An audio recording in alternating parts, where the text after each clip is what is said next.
Anyway, moving on. What is self-awareness? Why is it so important?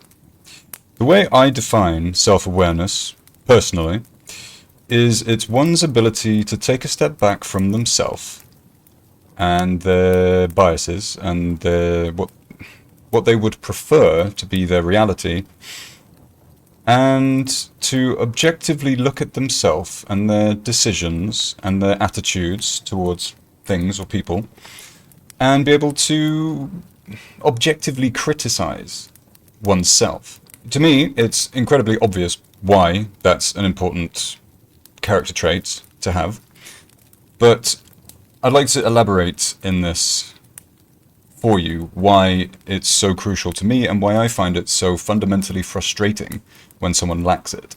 Without the ability to self-analyze and self-criticize, that will very simply lead to poor decision-making. You know, repeating the same actions over and over again and going, why does this keep happening? Well, the reason why it keeps happening, and the reason why you keep asking yourself that entirely hypothetical question, is because you never take a moment to reflect and to think, am I doing the right thing? Or have I been doing the right thing? Or is this thing that I keep doing serving me? Or serving those around me, even? If you never question your motives, and you never question your impulses, which are two different things, you will end up in toxic relationships, whether that's friends, or romantic relationships, or family relationships even. If you can't even reflect on yourself and ask yourself the question of, why am I doing this? Why does this keep happening? There's no way in hell you're going to be able to do that with someone else. You are just going to accept A, what you do, and B, what other people around you do. People just do things because people do things, right? Is the absence of self-reflection and self-awareness, I think. If you stay in these toxic relationships for years and years and years, or decades, you will yourself eventually stagnate. Number one, because you stay with this person who you never question their motives, and you don't possess enough self-awareness to change something. You know, you always keep doing the same thing. You never think, well, what if I did this? What if I changed this habit? What if I changed this hobby? What if I looked into this? What if I started studying that? It is easy to get stuck in doing what you've always been doing because you're very good at it. Okay, I understand that. And so changing that is going to be potentially quite scary and uncomfortable, potentially. But I've always believed that life begins outside your comfort zone. It's why I've decided to start doing the many things that I've done in my life. Like, oh, that's a scary prospect. And then I've thought to myself, is it really that scary? What if I just give it a try, and if it doesn't work, then it doesn't work, right? Simple as that. But if it does work, if it's at least enjoyable, then that gives me a new thing to do with my life. But people who have no self-reflection also seem to lack the ability to think of new constructive ways of investing their time, aside from, you know, if it's for financial gain or something like survival-wise, that comes quite easily to anyone, I think. But to change your hobbies, your habits, your ways of thinking, obviously it's very difficult, but not impossible. Someone with very little ability to self-reflect will develop, or maybe this is because they have a very fragile ego. And I know this to be true because I've known people who have very fragile egos. They can't handle criticism. They always take any comment or criticism, constructive or otherwise, as a personal attack. I used to do this. I'll tell you a very brief story. When I was about 17, I was hanging out with a friend of mine. We hung out all the time. We were best of friends at the time. And we were driving around in his car, and I forget exactly what led to him making this comment about me.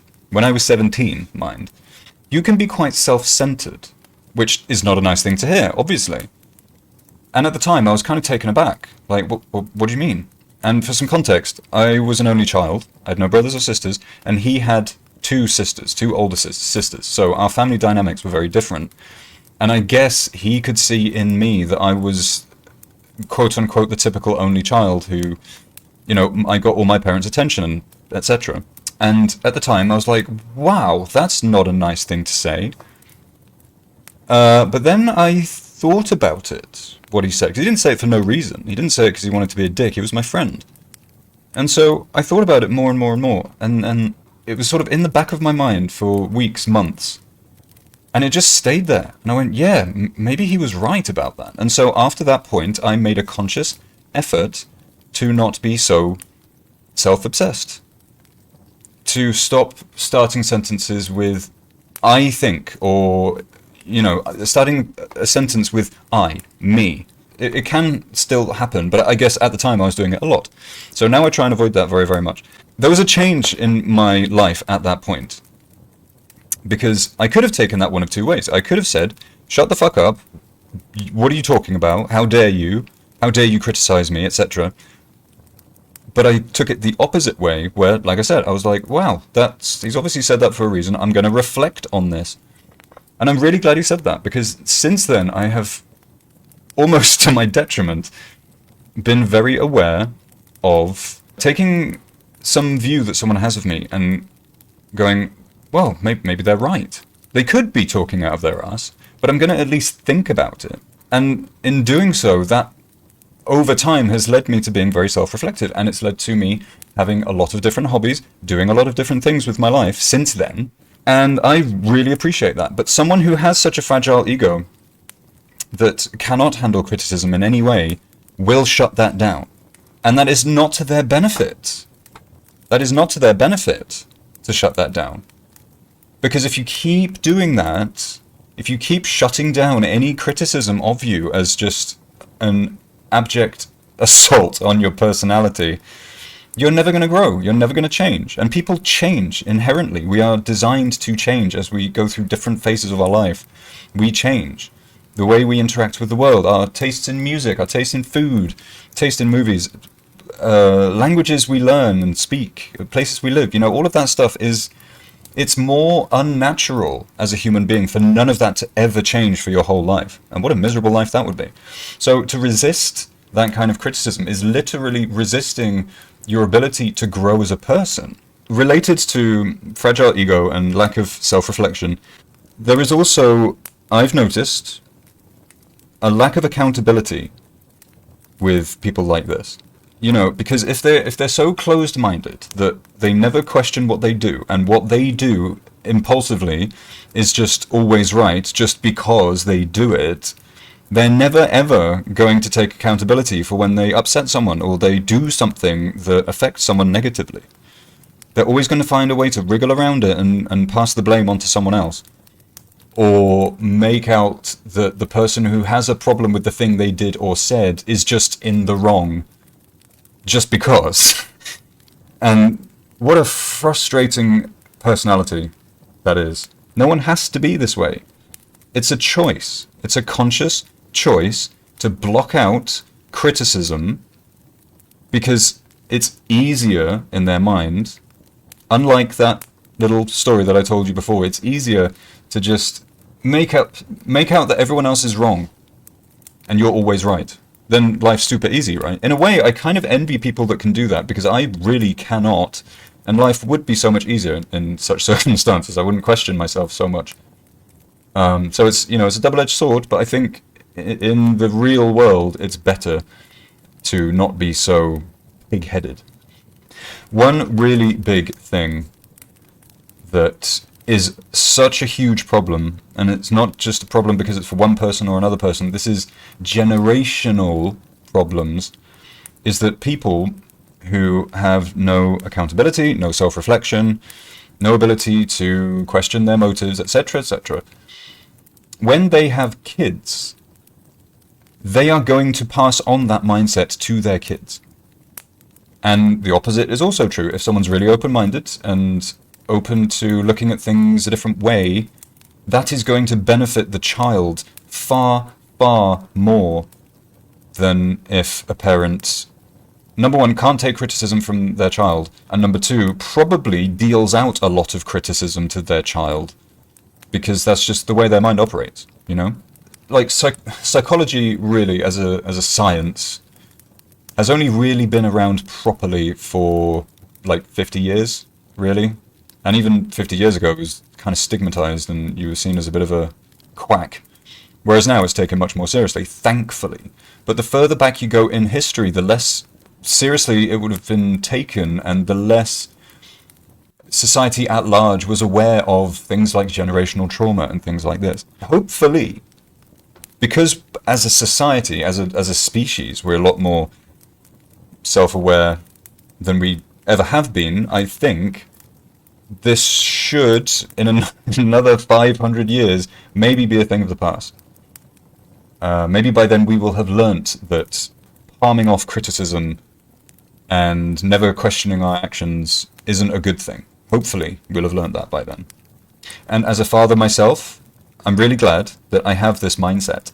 If I decide that whatever action I take or decision I make regarding my son, if I just point blank decide that that's the right thing to do when it might not be, that's not a great way to raise a child. There's more than one solution to any problem. There's no one solution to anything. And so if all you can think of is one solution that statistically is probably not the best one, then you're going to then pass that mindset on to your child. I hope this makes sense, what I'm saying. But if you are open to another parent, for example, saying, here's an idea, why don't you try this? If you, as a parent, you go, no, that's stupid, why would I not do the thing that I think is right? That's not good parenting, I don't think. So we owe it to the future of this planet to let this way of thinking go, to rinse away a little bit of our pride and our ego and give them a bit of a fighting chance to unlearn the things that previous generations just took for granted. And I have conflicted feelings about this next point, but I wonder, do people with zero self-reflection have any regrets later in life? In the sense that, well, there's two ways of looking at this, right? Because they're so pig-headed and what they do is always right and it's not, you can't question it, they're not going to admit to themselves or anyone else that they have regrets, even if they do, because they're holding on to this narrative of I'm always right. Okay?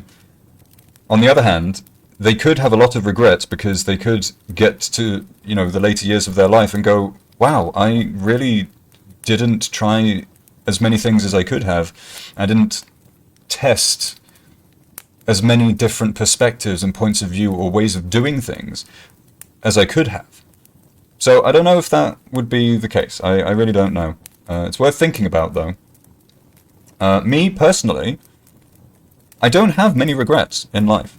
I always feel like I have, since that conversation with my friend when I was 17, I've always kept different options open of what to do in a certain situation. And there have been times where it has led me astray. I have messed up my life in the past. I will openly admit that.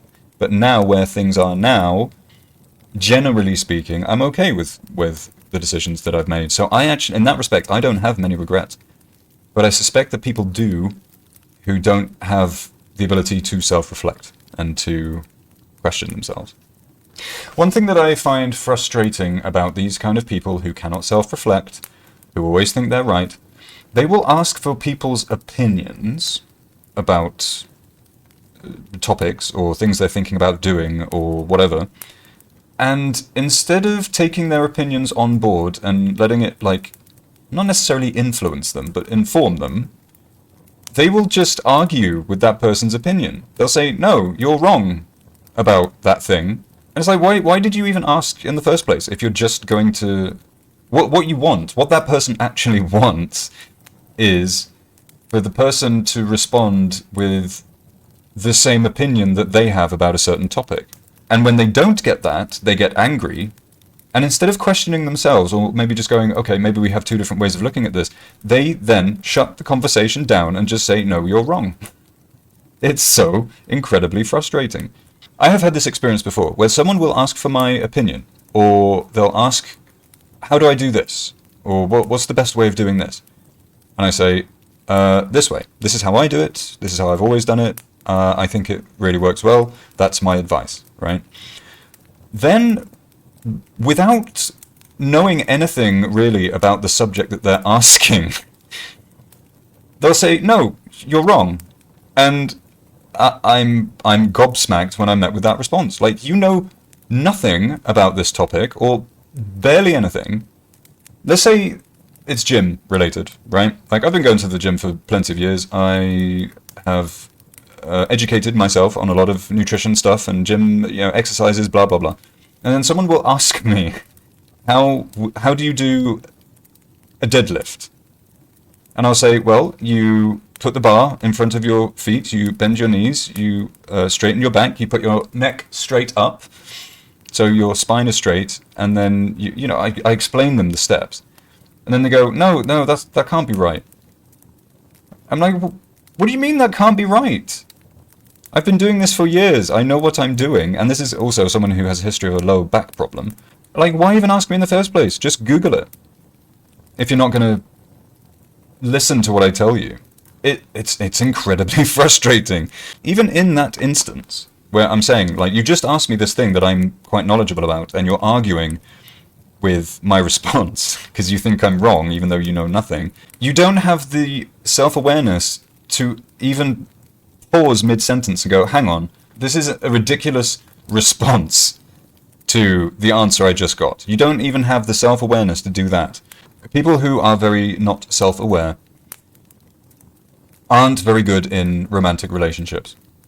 I think this should be pretty obvious, but I've experienced this myself, where, again, they're always right about everything. They're not really interested in your opinion. They just want you to agree with them. They want everything done their way. I have experienced that in the past. And it's not conducive to a good romantic relationship, I can tell you. There's a lot of compromise that is necessary in a relationship, and people like this, with no self-reflection, they also cannot compromise. Because for one, they have that same thing where, like, there's only one way of doing this thing, right? But they also don't have the self-awareness to step back from themselves and go, was that an appropriate response that I just gave? Am I being fair? Am I being reasonable? They can't do that.